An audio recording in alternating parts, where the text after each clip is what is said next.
రబ్బాని తెలుగు కథలు. అందరికీ నమస్కారం. ఈరోజు మనం తెలుసుకోబోతున్న స్టోరీ చిన్న కోడలు. సీతాపురం అనే గ్రామంలో వెంకటయ్య, లక్ష్మి అనే వృద్ధ దంపతులకు 2 కొడుకులు ఉంటారు. పెద్ద కొడుకు పేరు రాజు, అతని భార్య పేరు శ్యామల. చిన్న కొడుకు పేరు శివ, అతని భార్య పేరు ప్రియ. రాజు పొలం పనులు చూసుకునేవాడు. శివ ప్రైవేట్ కంపెనీలో ఉద్యోగం చేసేవాడు. పెద్ద కోడలు శ్యామల ఉదయాన్నే నిద్రలేచి ఇంటి పనంతా చేసేది. కానీ చిన్న కోడలు ఏ పని చేసేది కాదు. ఇది గమనించిన లక్ష్మి శ్యామలతో ఇలా అంటుంది. ప్రియా నిద్రలేచిందా అమ్మా? లేదత్తయ్యా. అదేంటమ్మా, టైం 9 అవుతుంది, ఇంకా నిద్రేంటి? పట్టణంలో పెరిగిన అమ్మాయి కదా అత్తయ్య, నెమ్మదిగా మన పద్ధతులు నేర్చుకుంటుందిలే. ఇలా శ్యామల కాఫీ తీసుకుని ప్రియా గదికి వెళ్తుంది. అమ్మ ప్రియా, కాఫీ తీసుకొచ్చాను, వేడివేడిగా ఉంది, తొందరగా తాగమ్మా. అక్కడ పెట్టి వెళ్ళక్క, నేను తాగుతాను. అలాగే, తొందరగా లేచి తాగు, చల్లారిపోతుంది. అలాగే అక్క. ఇక శ్యామల ఇటు వంట చేసి శివాకి లంచ్ బాక్స్ ఇస్తుంది. థ్యాంక్స్ వదినా. శివ, పనిలో పడి మధ్యాహ్నం భోజనం చేయడం మాత్రం మర్చిపోకు. అలాగే వదినా, వస్తాను అని ఆఫీస్కి వెళ్తాడు శివ. ఇదంతా చూస్తున్న లక్ష్మి చాలా సంతోషిస్తుంది. కానీ చిన్న కోడలికి కలిసి ఉండటం ఇష్టం ఉండదు. వేరే కాపురం పెట్టాలి అనుకుంటుంది. ఇలా జరుగుతూ ఉండగా ఒకరోజు సాయంత్రం తన భర్త శివతో ఇలా అంటుంది. చూడండి, నేను ఈ ఇంట్లో ఉండలేకపోతున్నాను. పెత్తనమంతా అక్క చెలాయిస్తుంది. నేను చూస్తూ ఊరుకోవాలా? చూడు, మా వదిన నిన్ను సొంత చెల్లెల్లాగా చూసుకుంటుంది. ఎవరు చూడమన్నారు? నేను మాత్రం ఆమెను తోటి కోడలాగే చూశాను. మా అమ్మా నాన్నలు నిన్ను కోడలుగా కాకుండా తమ కన్న కూతురులా చూసుకుంటున్నారు. నేను మాత్రం వాళ్ళని అత్తమామలాగే చూస్తున్నాను. చూడండి, నేను కొత్తగా వచ్చానని, నువ్వు చిన్నవాడివని మన ఆస్తి పంపకాల్లో తేడా వచ్చిందనుకోండి, బావుండదు. అది ఇత్తడైనా పుత్తడైనా ఇద్దరికీ సమానంగా రావాల్సిందే. ఇదంతా విన్న శివ చాలా బాధపడతాడు. మరునాడు ఉదయం ప్రియా వాళ్ళ అమ్మ రేవతికి ఫోన్ చేస్తాడు శివ. చూడండి అత్తమ్మ, నీ కూతురికి మా అమ్మా నాన్న అన్నా వదినలతో కలిసి ఉండటం ఇష్టం లేదంట. వేరే కాపురం పెడదామంటుంది. అలాగే ఆస్తి కూడా 2 భాగాలు పంచమంటుంది. మీరైనా ప్రియాకి కొంచెం సర్ది చెప్పండి అత్తమ్మా. అలాగే బాబు, ఫోన్ చేసి మాట్లాడతాను. ఇంతకీ అమ్మా నాన్న ఎలా ఉన్నారు? బాగానే ఉన్నారత్తమ్మా. ఇంక ఉంటానండి. అలాగే బాబు. ఇక అప్పుడు ప్రియా వాళ్ళ అమ్మ రేవతి ప్రియాకి ఫోన్ చేస్తుంది. చూడమ్మా ప్రియా, నువ్వు అల్లుడు గారితో వేరే కాపురం పెడదామన్నావంట. అవునమ్మా, పెత్తనమంతా అక్క ఒక్కతే చలాయిస్తుంటే నేను చూస్తూ ఊరుకోవాలా? చూడమ్మా, నీకు అత్తవారింట్లో ఎలా ఉండాలో తెలియట్లేదు. కలిసి ఉన్నప్పుడు ఉన్న సంతోషం విడిపోతే లభించదు. అయినా మీ అత్తగారు మామగారు, మీ తోటి కోడలు శ్యామల చాలా మంచివారు. నువ్వు ఇటువంటి పిచ్చి ప్రయత్నం మానుకో.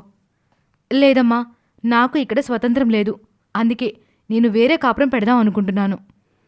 చూడమ్మా, నేను ఒక తల్లిగా చెబుతున్నాను. నువ్వు అత్త మామ తోటి కోడలతో కలిసుంటేనే మంచిది. లేదంటే తర్వాత నువ్వు చాలా బాధపడతావు అని రేవతి చెప్పి ఫోన్ పెట్టేస్తుంది. ఇటు ప్రియ శివతో వేరే కాపురం పెడదామంటూ రోజూ గొడవ పడుతూనే ఉంటుంది. ఈ పోరు భరించలేక ఒకరోజు శివ జరిగిందంతా అందరికీ చెప్తాడు. ఇది విన్న వెంకటయ్య, లక్ష్మి, రాజు, శ్యామల అందరూ చాలా బాధపడతారు. చూడమ్మా ప్రియా, నేను నా సొంత చెల్లెలాగే చూసుకుంటున్నాను. అక్క, నేను మాత్రం మిమ్మల్ని తోటి కోడలాగే చూశాను. చూడమ్మా ప్రియా, నిన్ను కోడలుగా కాకుండా నా కన్న కూతురులా చూసుకుంటున్నాను. నేను మాత్రం మిమ్మల్ని అత్త మామలాగే చూస్తున్నాను. చూడమ్మా ప్రియ, కలిసున్నప్పుడు ఉన్న ఆనందం విడిపోయిన తర్వాత ఉండదు. నేను నీకు బావలాగా కాకుండా ఒక అన్నయ్యలా చెప్తున్నాను. అర్థం చేసుకోమ్మా. మీరేమి ఎన్ని చెప్పినా నేను వినను. వేరే కాపురం పెట్టాల్సిందే. మరి అత్తమామల సంగతి ఏం చేద్దాం? అత్తమామలు నేను చూసుకుంటాను ప్రియా. అమ్మో, వీళ్ళని ఎక్కడ నాకు అంటగడతారో అనుకున్నా. పీడా విరగడయింది. ఇలా శివ, ప్రియ పక్క ఊరిలో కలిసి వేరే కాపురం పెడతారు. ఇక్కడ అత్తపోరు లేదు, తోటి కోడలి పోరు లేదు. నేనే రాణి, నాదే రాజ్యం. ఇలా కొన్ని రోజులు గడిచాక ప్రియా కొత్త కాపురం అయితే పెట్టింది గాని మనసులో ఏదో కోల్పోయిన బాధ. ఇలా జరుగుతూ ఉంటుంది. ఏవండి, ఒకసారి మనం మీ తమ్ముడు శివ ఇంటికి వెళ్దామండి. పాపం అక్కడ వాళ్ళు ఎలా ఉన్నారో ఏం చేస్తున్నారో. అసలే ప్రియకి వంట చేయడం రాదు. శివ ఎంత ఇబ్బంది పడుతున్నాడో. నువ్వేమో వాళ్ళని కావాలి అనుకుంటున్నావు, వాళ్ళేమో నిన్నొద్దనుకుంటున్నారు. అది కాదండి, ప్రియా చిన్నపిల్ల, ఏం తెలీదు. ఎవరో చెప్పిన మాటలు విని ఇలా చేసుంటుంది. చూడు శ్యామల, నిజమే, ప్రియా ఎవరో చెప్పిన మాటలు విని అలా చేసింది. తన తప్పు తాను తెలుసుకొని తప్పకుండా తిరిగొస్తుంది. ఇప్పుడు మనం చేసేదేమీ లేదు, ఆ భగవంతునిపై భారం వేయటం తప్ప. ఇలా కొన్ని రోజులు గడుస్తాయి. ఒకరోజు ప్రియా తన మనసులో ఇలా అనుకుంటుంది. ఇంతకీ అక్క మంచిదా చెడ్డదా? చెడ్డదైతే కాదు. అయినా మనం సంతోషంగా ఉంటే మనం ప్రేమించిన వాళ్ళు గుర్తొస్తారు. అదే మనం బాధలో ఉంటే మాత్రం మనల్ని ప్రేమించిన వాళ్ళు గుర్తొస్తారు. అప్పుడు ప్రియా వాళ్ళ అమ్మ ఫోన్ చేస్తుంది. చూడమ్మా ప్రియా, ఉమ్మడి కుటుంబంలో కలిసి ఉండాలంటే కోడళ్ల పాత్ర చాలా ముఖ్యమైనది. నీ తోటి కోడలు నిన్ను తన సొంత చెల్లిలా చూసుకుంటుంది. అది నువ్వు ఒప్పుకున్నా ఒప్పుకోకపోయినా నిజం. నీ ఉమ్మడి కుటుంబం నీ వల్లే విడిపోయింది. ఇప్పుడు నువ్వు అందరి సంతోషం కోసం మారతావో, నీ అహంకారంతోటి అందరినీ బాధ పెడతావో నువ్వే నిర్ణయించుకో. వెంటనే మీ ఆయన్ని క్షమించమని అడుగు. చేసిన పొరపాటుని అంగీకరించు. నన్ను క్షమించమ్మా. నువ్వు నాకు ఆ రోజు అంత చెప్పినా నేను పట్టించుకోలేదు. నేను మా ఆయన్ని క్షమించమని అడుగుతా. సరే, ఉంటానమ్మా. ఇలా జరుగుతూ ఉండగా ఒకరోజు ప్రియా పశ్చాత్తాపంతో, నన్ను క్షమించండి, నేను తప్పు చేశాను. నేను అందరినీ క్షమించమని అడుగుతాను. విడిపోయినంత సులువుగా కలవటం సాధ్యం కాదు. అది జరగని పని ప్రియా. కుదురుతుంది, మనసుంటే మార్గం ఉంటుంది. మరి ఈ మనసు అప్పుడేమైంది? అప్పుడేదో బుద్ధి గడ్డి తిని అలా అన్నాను. ఇప్పుడు మనసు మార్చుకొని కలిసిందా అంటున్నా. ఇక మనం కలిసి ఉండటం అనేది కల్లో కూడా జరగదు ప్రియా. అప్పుడు తెలియక అలా మాట్లాడాను. ఇప్పుడు అన్నీ తెలుసుకొని కలిసిందా అని అంటున్నానండి. బంధం ఎప్పటికీ భరించలేనిది కాదు, విడిపోయే అంత విలువైంది కాదు. భరిస్తే బలమైంది. నువ్వు భరించలేకపోయినప్పుడు మళ్ళీ ఎందుకు కలిసి ఉండటం? తప్పు తెలుసుకొని సరిదిద్దుకుందామంటే సరే అనాల్సింది పోయి ససే మీరా అంటావేంటి నువ్వు? చూడండి, మనం వెళ్దాం. అక్క నన్ను క్షమిస్తుంది. దయచేసి నా మాట వినండి. ఇలా శివ ప్రియాని తీసుకొని తన అన్నయ్య ఇంటికి వస్తాడు. అత్తమ్మా, మామయ్య, నన్ను క్షమించండి. నేను చేసింది చాలా పెద్ద తప్పు. పెద్ద మనసు చేసుకొని మన్నించండి. అక్క, నువ్వు కూడా నన్ను క్షమించు. ఇక నుండి మనందరం కలిసే ఉందాం అని ప్రియ ఏడుస్తుంది. అప్పుడు లక్ష్మి ఇలా అంటుంది. చూడమ్మా, నీ తప్పు తెలుసుకొని మారిపోయావు. అది చాలు. కలిసి ఉండడంలో ఉన్న ఆనందం విడిపోవడంలో ఉండదు. తమ్ముడు, ఇంకెప్పుడు మమ్మల్ని వదిలిపెట్టి వెళ్ళకు. మనం ఎల్లప్పుడూ రామలక్ష్మణుల్లాగా కలిసే ఉండాలి. కష్టంలోనూ సుఖంలోనూ ఒకరికి ఒకరు తోడు నీడలాగా కలిసుందాం. నా పెద్ద కోడల్లాంటి కోడలున్న ఏ ఇల్లైనా సరే సంతోషంగా, సందడిగా, నిండుగా ఉంటుంది. మనిషి జీవితంలో తప్పులు చేయటం సహజం. కానీ ఆ తప్పు తెలుసుకొని సరిదిద్దుకున్న వాళ్లే గొప్పవాళ్ళు. అందరికీ నమస్కారం. ఈరోజు మనం తెలుసుకోబోతున్న స్టోరీ మోడ్రన్ అత్తగారు. కాటారం అనే గ్రామంలో భూపతి కౌసల్య అనే దంపతులు నివసించేవారు. వారి కూతురు పేరు ఐశ్వర్య. భూపతి కౌసల్య తమ ఒక్కగానొక్క కూతురును ఎంతో ప్రేమగా చూసుకునేవారు. భూపతి ఆ ఊరిలో ఒక పెద్ద భూస్వామి. ఇలా అదే ఊరిలో రాజయ్య అనే పేదరైతు నివసించేవాడు. అతని భార్య పేరు పార్వతమ్మ. ఇలా వారు పొలం పనులు చేసుకునేవారు. వారి కూతురు పేరు కావ్య. ఇలా కావ్య, ఐశ్వర్య ఇద్దరు మంచి స్నేహితులు. ఐశ్వర్య ఇంటర్మీడియట్ పరీక్షలు తప్పడంతో చదువు ఆపేస్తుంది. కావ్య డిగ్రీ పూర్తి చేసి కంప్యూటర్ కోర్స్ చేస్తుంది. ఇలా జరుగుతుండగా, ఏమండి, మన అమ్మాయికి పెళ్లి సంబంధం చూడమని పంతులు గారికి చెప్పండి. అలాగే కౌసల్య, ఫోన్ చేస్తాను. భూపతి పంతులు గారికి ఫోన్ చేస్తాడు. నమస్కారం అండి భూపతి గారు. నమస్కారం అండి. పంతులు గారు, మా అమ్మాయికి ఒక మంచి పెళ్లి సంబంధం చూడండి. ఇక కట్న కానుకలు లాంఛనాలు అంటారా, ఘనంగానే ఇచ్చుకుంటాం. అలాగేనండి భూపతి గారు, నేను మంచి సంబంధం చూశాక మీకు ఫోన్ చేస్తాను. ఉంటాను. ఇలా పక్క గ్రామంలో మోహన్ రావు, లక్ష్మి అనే దంపతులు నివసించేవారు. వారి కొడుకు పేరు గౌతమ్. గౌతమ్ అమెరికాలో సాఫ్ట్వేర్ ఇంజనీర్గా జాబ్ చేస్తాడు. మోహన్ రావు అదే ఊరిలో భూస్వామి. ఇలా లక్ష్మి తన కొడుకు గౌతమ్కి ఫోన్ చేస్తుంది. గౌతమ్, ఎలా ఉన్నావురా? బాగున్నానమ్మా. ఇంతకీ నీ ఆరోగ్యం ఎలాగుంది? బాగుంది. చూడు బాబు, నువ్వు ఉన్నత చదువులు చదివి అమెరికాలో మంచి ఉద్యోగం సంపాదించావు. మీ నాన్నగారు నేను నీకు పెళ్లి చేద్దామనుకుంటున్నాము. అలాగే అమ్మా. బాబు, పంతులు గారికి చెప్పి పెళ్లి సంబంధాలు చూడమంటాము. పెళ్లి చూపులకు నువ్వు రావాలి. అమ్మా, మీరు అమ్మాయిని చూడండి. అమ్మాయి మీకు నచ్చితే నాకు నచ్చినట్లే. చిన్నప్పటి నుండి నాకు ఏం కావాలో నాకన్నా మీకే బాగా తెలుసు కదమ్మా. ముహూర్తం పెట్టాక నాకు కబురు చేస్తే నేను వస్తాను. ఇలా మరునాడు, ఏమండి, నేను మన అబ్బాయికి ఫోన్ చేశాను. వాడు పెళ్లి చేసుకుంటానన్నాడు. మీరు పంతులు గారికి ఫోన్ చేసి మంచి సంబంధం ఉంటే చూడమనండి. ఇలా మోహన్ రావు పంతులు గారికి ఫోన్ చేస్తాడు. నమస్కారం అండి పంతులు గారు. నమస్కారం. చెప్పండి మోహన్ రావు గారు. పంతులు గారు, మా అబ్బాయి అమెరికాలో సాఫ్ట్వేర్ ఇంజనీర్గా జాబ్ చేస్తున్నాడు. ఒక మంచి సంబంధం చూడండి. రామ్మోహన్ రావు గారు, నేను పక్క ఊరిలో మంచి సంబంధం చూశాను. వచ్చే వారం పెళ్లి చూపులు ఏర్పాటు చేయమంటారా? అలాగేనండి, పెళ్లి చూపులకు ఏర్పాట్లు చేయండి. ఇలా జరుగుతుండగా పంతులు గారు మోహన్ రావు లక్ష్మిలను తీసుకొని భూపతి ఇంటికి వస్తాడు. ఇలా ఐశ్వర్య స్నేహితురాలు కావ్య కూడా అక్కడికి వస్తుంది. చూడండి భూపతి గారు, వీరు మోహన్ రావు గారు, వీరి భార్య లక్ష్మి. వీరు పక్క ఊరిలోనే ఉంటారు. వీరి అబ్బాయి అమెరికాలో సాఫ్ట్వేర్ ఇంజనీర్గా జాబ్ చేస్తాడు. అప్పుడు లక్ష్మి అమ్మాయిని చూస్తుంది. ఇంతకీ నీ పేరేంటమ్మా? ఐశ్వర్య అండి. ఏం చదువుకున్నావమ్మా? ఇంటర్మీడియట్ పరీక్షలు తప్పానండి. మళ్ళీ ఎగ్జామ్ రాయలేదా? లేదండి. చూడమ్మా, ఆంటీకి నీ గది చూపించు. ఇలా ఐశ్వర్య తన స్నేహితురాలితో లక్ష్మిని తన గదిలోకి తీసుకువెళ్తుంది.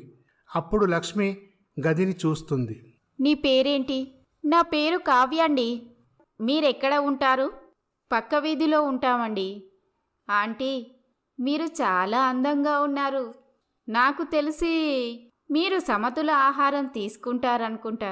అప్పుడు లక్ష్మి నవ్వుతుంది. నువ్వన్నది నిజమేనమ్మా. మీ నాన్నగారు ఏం చేస్తుంటారు? మా అమ్మా నాన్నలు పొలం పని చేస్తారండి. ఇంతకీ నువ్వేం చదువుకున్నావమ్మా? డిగ్రీ పూర్తి చేసి కంప్యూటర్ కోర్సు చేస్తున్నానండి. అప్పుడు ఐశ్వర్య మనసులో ఇలా అనుకుంటుంది. అదేంటి, మా అత్తగారు నాతో మాట్లాడకుండా మా స్నేహితురాల గురించి ఆరా తీస్తున్నారు? ఇలా అందరూ కలిసి హాల్కి వస్తారు. చూడండక్కయ్య, నాక ఉన్నది ఒక్కగానొక్క కూతురు. మా అమ్మాయి మీకు నచ్చితే మీ అంతస్తుకు తగ్గట్టు కట్న కానుకలు ఇచ్చి ఘనంగా పెళ్లి చేస్తాను. ఇంతకీ అబ్బాయి రాలేదండి? రాలేదండి, వాళ్ళ అమ్మకు నచ్చితే చాలు అని చెప్పాడు. అప్పుడు లక్ష్మి, అమ్మా కావ్య, ఐశ్వర్యను లోపలికి తీసుకెళ్ళు. అలాగేనండి. ఇలా కావ్య ఐశ్వర్య లోపలికి వెళ్తారు. కావ్య, ఈ సంబంధం ఓకే అయితే ఎంచక్కా అమెరికా వెళ్ళి సెటిల్ అయిపోవచ్చు. మా నాన్నగారు 20 లక్షల కట్నం, 30 తులాల బంగారం, ఒక ఫ్లాటు, 10 ఎకరాల మాగాని రాసిస్తానన్నారు. నాకేం తక్కువని? పైగా నేను మంచి అందగత్తెను. ఐశ్వర్య, నువ్వు చాలా అదృష్టవంతురాలువే. నీకు పట్టబోయే అదృష్టాన్ని చూస్తుంటే నాకే జల్సీగా ఉంది సుమా. మేము మధ్యతరగతి కుటుంబంలో పెళ్లి చేసుకునే స్తోమత లేక డిగ్రీ పూర్తి చేసి ఇలా ఆ కోర్సు ఈ కోర్సు చేసి ఉద్యోగం గురించి పాకులాడుతున్నాను. ఇలా లక్ష్మి, అన్నయ్య గారు, మేము ఇంటికి వెళ్ళాక ఆలోచించుకొని ఫోన్ చేస్తాం. అలాగేనమ్మా. ఇలా మోహన్ లక్ష్మి వారింటికి బయలుదేరుతారు. ఏంటండి ఆవిడ గారు ఆలోచించుకొని కబుర్ చేస్తానంటుంది? కట్నాలు కానుకలు ఏం కావాలో అడగచ్చు కదా. చూడు కౌసల్య, డబ్బుతోనే అన్ని కొనొచ్చు అనుకుంటున్నావా? నీ కూతురు వాళ్లకు నచ్చిందో లేదో, వాళ్ళ ఇష్టాలు వాళ్ళవి. నా కూతురికేమండి, కుందనపు బొమ్మ. ఆ బంగారం అంతా వేసుకొని ముస్తాబైతే అచ్చం మహాలక్ష్మిలా ఉంటుంది. సర్లే, వాళ్ళు కబురు చేస్తానన్నారు కదా. ఇలా మోహన్ రావు, లక్ష్మి, నీకు రాను రాను చాదస్తం ఎక్కువైపోతుంది.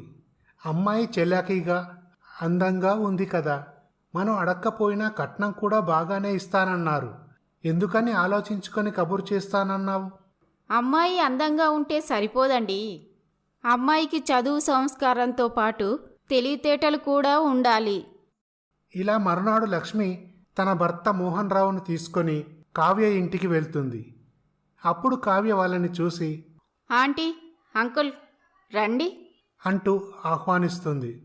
ఆంటీ, మా అమ్మగారు పార్వతమ్మ, మా నాన్నగారు రాజయ్య. అప్పుడు రాజయ్య పార్వతి వారికి నమస్కరిస్తారు. అమ్మా కావ్య, ఇల్లంతా శుభ్రంగా ఉంది. ఇంతకీ ఈ పుస్తకాలేంటమ్మా?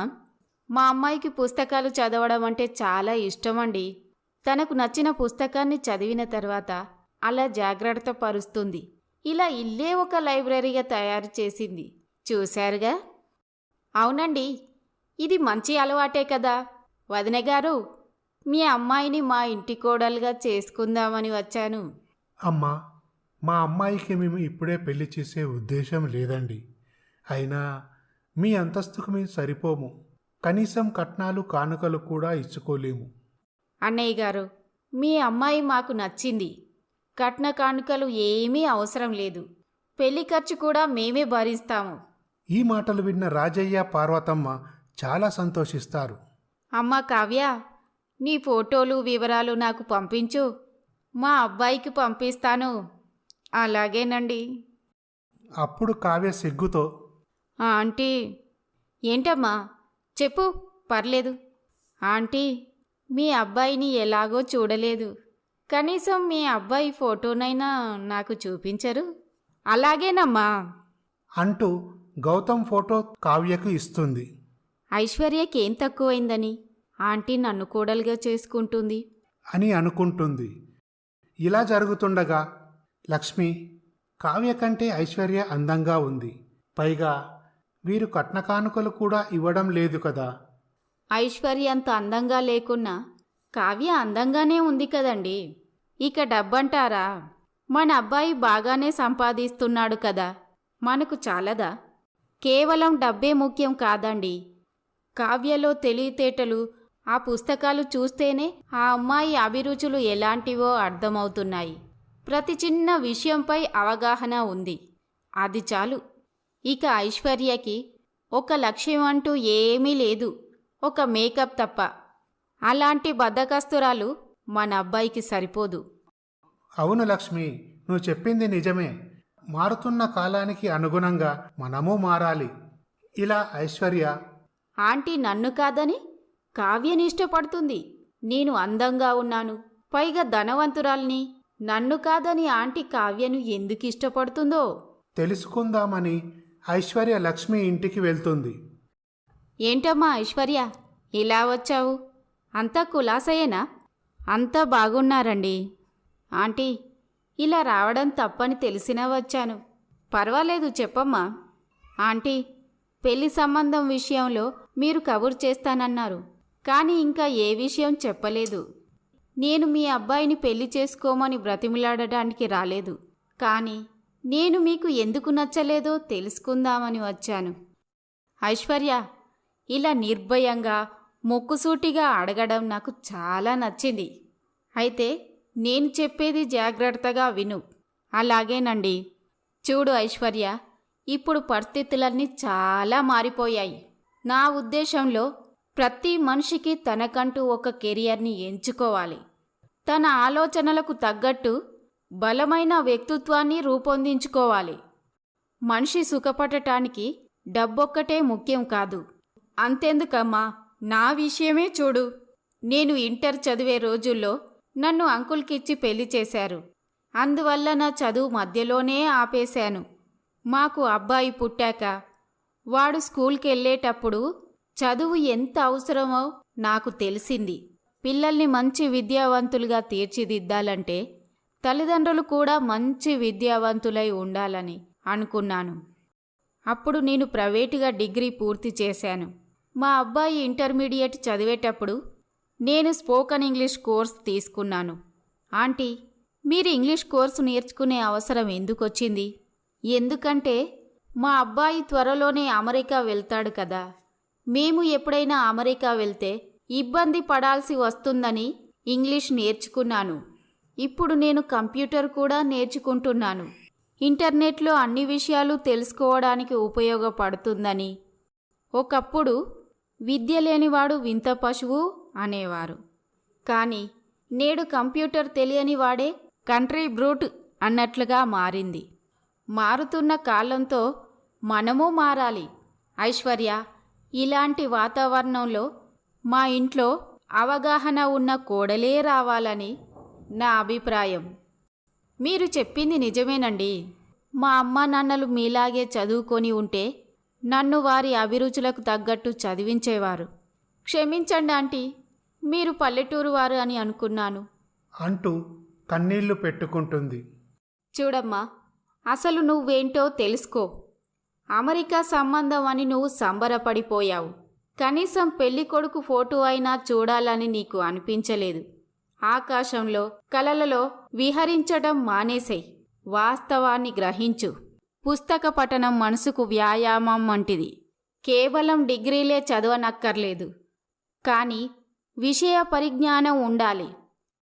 రేపటి రోజున నీ భర్తపై ఆధారపడకుండా భవిష్యత్తులో మీ పిల్లల్ని నువ్వు తీర్చిదిద్దుకునేలా, నువ్వు సమయస్ఫూర్తితో చక్కదిద్దుకునేలా ఉండాలి. ఇదే జీవితం. ఆంటీ, మీరు చెప్పింది నిజం. నేను ఆ స్థాయికి వచ్చాకే పెళ్లి చేసుకుంటాను. వస్తానండి. అలాగే అమ్మా. ఇలా ఈ కథ సుఖాంతమవుతుంది. ఈ స్టోరీ కనుక మీకు నచ్చినట్లయితే మా ఛానల్ని సబ్స్క్రైబ్ చేసుకోండి. లైక్ చేయండి, షేర్ చేయండి, కమెంట్ చేయండి. Thank you for watching.